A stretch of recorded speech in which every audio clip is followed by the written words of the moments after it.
Arthur Lira convoca líderes para Haddad apresentar a nova regra fiscal que substituirá o teto de gastos. E você vai ver também. Polícia Federal intima ex-presidente Jair Bolsonaro a depor em inquérito das joias. Casos de dengue e chikungunya disparam no Brasil e Ministério da Saúde vê nova epidemia. Elon Musk e centenas de especialistas pedem pausa no avanço de sistemas com inteligência artificial. Grupo alerta para riscos à humanidade. Médico leva crianças vestidas de super-heróis para a sala de cirurgia e viraliza nas redes sociais. Agora no Jornal das 18h30.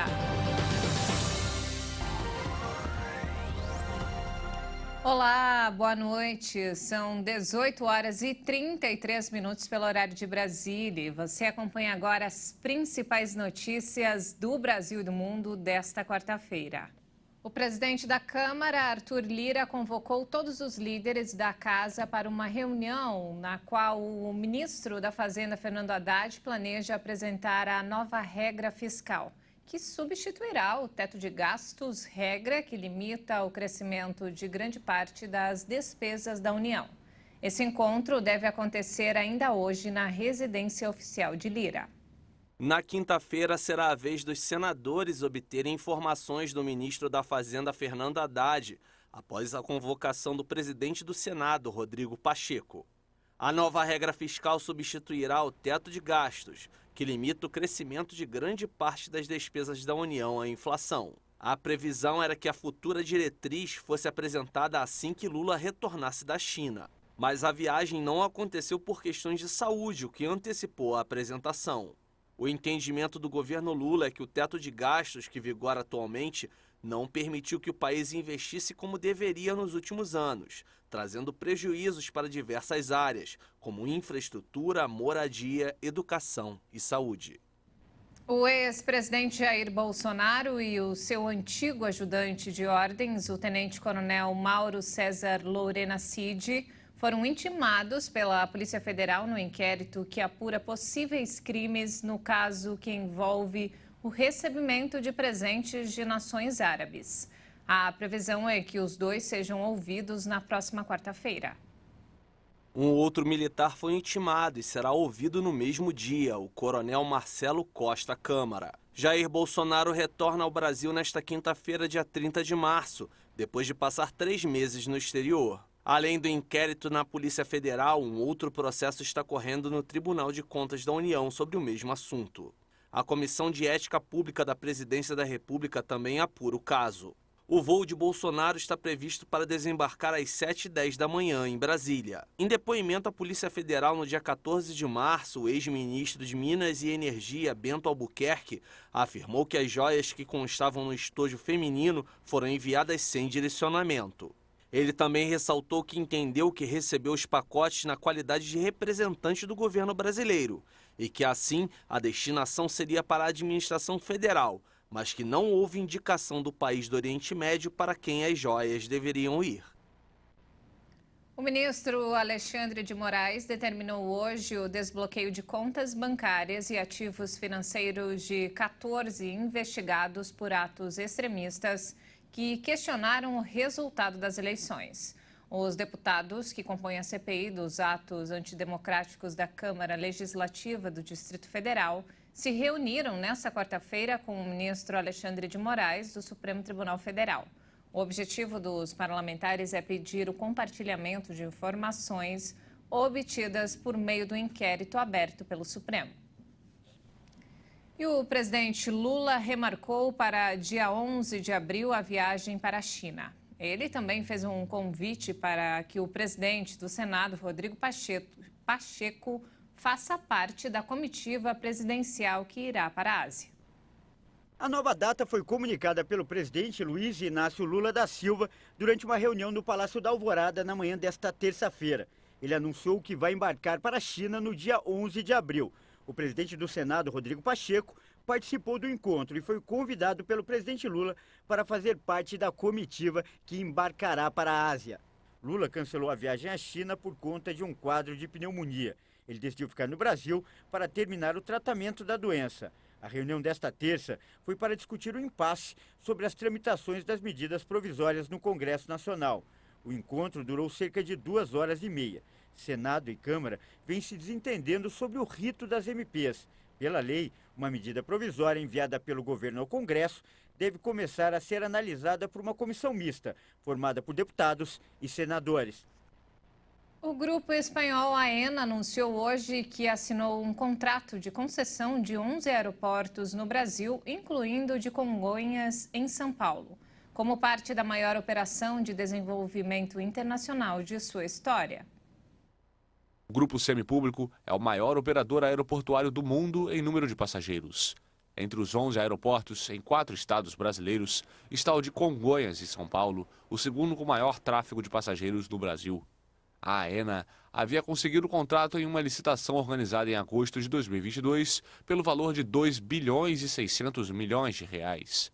O grupo, que já administra 6 aeroportos no Brasil, além de 46 aeroportos na Espanha e o de Luton, no Reino Unido, registrou um tráfego de 270 milhões de passageiros no ano passado, que resultaram em um volume de negócios de 23 bilhões e 200 milhões de reais.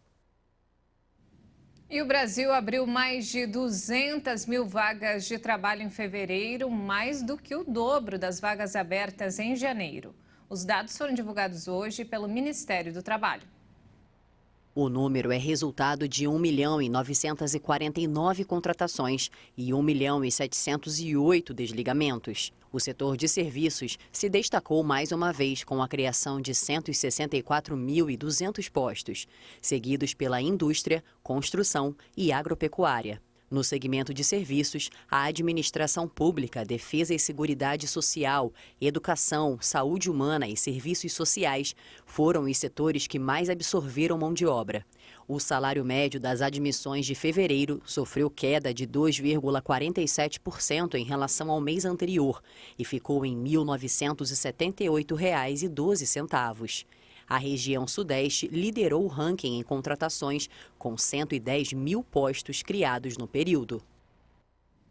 E vamos agora ao mercado financeiro. O dólar fechou a sessão desta quarta-feira em queda. O mercado segue à espera da divulgação da nova regra fiscal brasileira, que deve sair nesta semana. A moeda norte-americana caiu 0,58%, cotada a R$ 5,13 na venda. E olha só, o Pix foi o meio de pagamento mais utilizado no Brasil no ano passado. Os dados são do Banco Central e da Associação Brasileira das Empresas de Cartões de Crédito e Serviços. As operações com a plataforma instantânea lançada em 2020 totalizaram 24 bilhões e superaram as transações com cartão de débito, boleto, TED, DOC e cheques. Já a quantidade do volume financeiro ficou em segundo lugar, com 10 trilhões e 900 milhões de reais. As operações com transferências eletrônicas, a TED, ocuparam o primeiro lugar com 40 trilhões e 700 milhões de reais. Em número de transações, o cartão de crédito foi o segundo colocado, seguido pelo cartão de débito no ano passado. Quem não sonha em morar em um país seguro, sem terrorismo, guerras ou catástrofes? Um ranking mostra quais são essas nações. Será que o Brasil está entre elas? Acompanhe. Olha só, além do nível de segurança da região, o ranking ainda leva em consideração o custo de vida, a qualidade do ensino, a acessibilidade e o clima. A pesquisa do US News and World Report, baseada em dados de 2021, coloca a Islândia em primeiro lugar como o país mais seguro do mundo, além de ser também o terceiro mais feliz do planeta, isso já segundo o relatório mundial de felicidade. Em segundo lugar, como mais seguro, ficou a Nova Zelândia, reconhecida pela política estável e também pelas suas baixas taxas de criminalidade, principalmente envolvendo armas de fogo. Em terceiro, vem a Dinamarca, que apresenta baixo nível de desigualdade social e corrupção, além de ter um dos mais altos índices de desenvolvimento humano do mundo. E em quarto está Portugal, que também registra baixos níveis de criminalidade e é considerado um dos países mais pacíficos da União Europeia. E por compartilhar a língua portuguesa, Portugal acaba sendo aí muitas vezes opção para os brasileiros, já que o Brasil passou bem longe dessa lista dos países mais seguros do mundo. Pois é, quem sabe um dia a gente entra nesse ranking, né? E veja a seguir, casos de dengue e chikungunya disparam no Brasil e o Ministério da Saúde vê nova epidemia. E ainda, médico leva crianças vestidas de super-heróis para a sala de cirurgia e viraliza. Nós voltamos em instantes. Até já!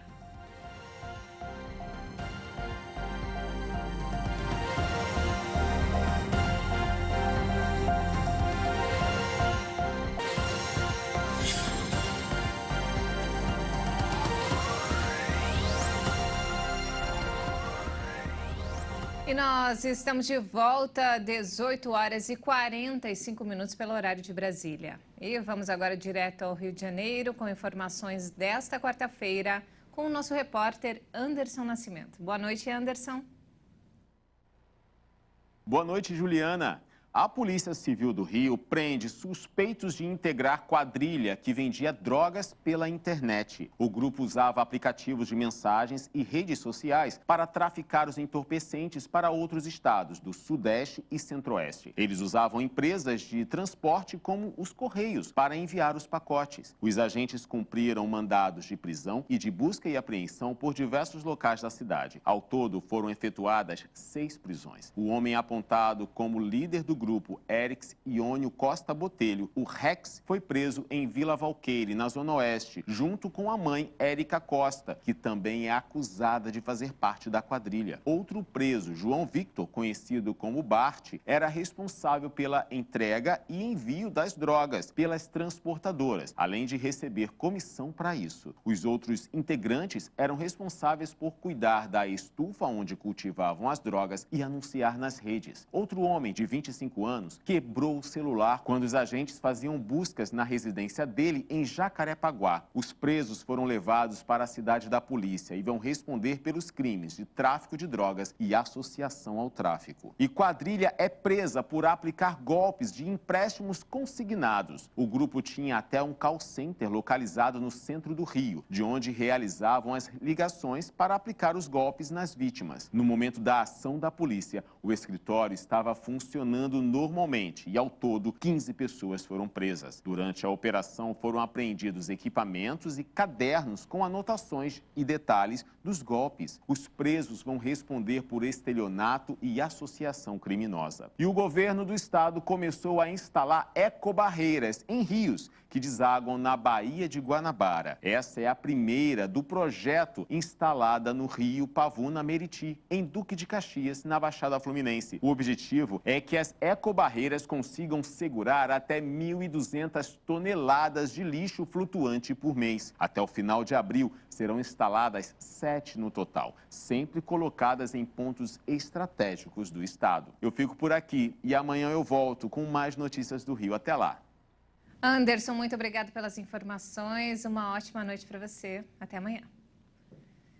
E os casos de dengue e chikungunya dispararam no Brasil. A epidemia preocupa autoridades sanitárias de pelo menos 4 estados. Em todo o país, 126 pessoas já morreram vítimas da doença só neste ano. O Brasil registrou aumento nos casos de doenças causadas pelo Aedes aegypti de janeiro até agora, em comparação ao mesmo período do ano passado. Segundo o Ministério da Saúde, os casos de dengue tiveram crescimento de 53%. A chikungunya registrou aumento de 98% e o Zika vírus 124%. O governo de Santa Catarina decretou situação de emergência em 6 hospitais por causa da dengue. Em todo o Brasil, 126 pessoas já morreram vítimas da doença este ano. De acordo com os dados do Ministério da Saúde, no dia 21 de março, o país tinha 385 mil casos prováveis da doença. O boletim divulgado no dia 28 de março mostra que, em 7 dias, o número aumentou para 476 mil casos prováveis. Os casos graves de dengue saltaram de 3.811 para 4.538. Em Mato Grosso, um bebê e um menino de 9 anos morreram com dengue hemorrágica. O estado já registrou mais de 11 mil casos suspeitos desde o início do ano. A doença também disparou no estado do Rio de Janeiro. São mais de 8 mil casos registrados em 2023, número 11 vezes maior do que no mesmo período do ano passado. O Ministério da Saúde informou que instalou um centro de operações para atuar no combate à dengue em todo o Brasil. Essa medida é para auxiliar estados e municípios que apresentem crescimento de casos. O Ministério disse também que enviou profissionais para alguns dos estados com aumento da doença e distribuiu inseticidas e kits de detecção da doença.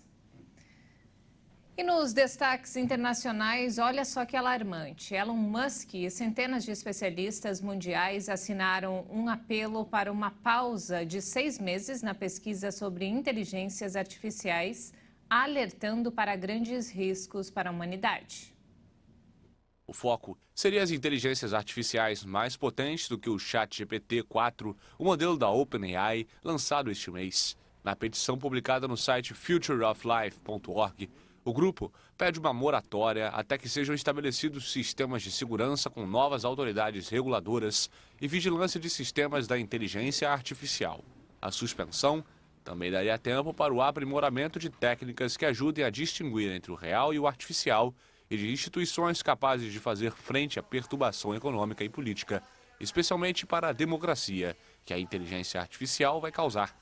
O próprio diretor da OpenAI, que criou o ChatGPT, Sam Altman, reconheceu ter certo medo de que sua criação seja usada para desinformação em larga escala ou para cyberataques.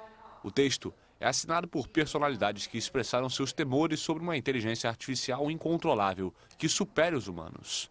A lista de signatários inclui o cofundador da Apple, Steve Wozniak, membros do laboratório de inteligência artificial do Google, o DeepMind, o diretor da Stability AI, Emad Mustak, além de especialistas americanos em inteligência artificial, acadêmicos e engenheiros executivos da Microsoft, parceira da OpenAI. E de volta ao Brasil, chegou a hora de falar de esportes aqui no Jornal das 18h30. E quem traz todas as informações é Leonardo Félix. Boa noite, Léo. Boa noite, Juliana, e a todos que nos acompanham aqui na HIT. Hoje tem tabela para tudo que é lado e você vai se agendar para acompanhar o seu time do coração. Em sorteio realizado nesta quarta-feira na sede da CBF no Rio de Janeiro, foram definidos os confrontos da terceira fase da Copa do Brasil.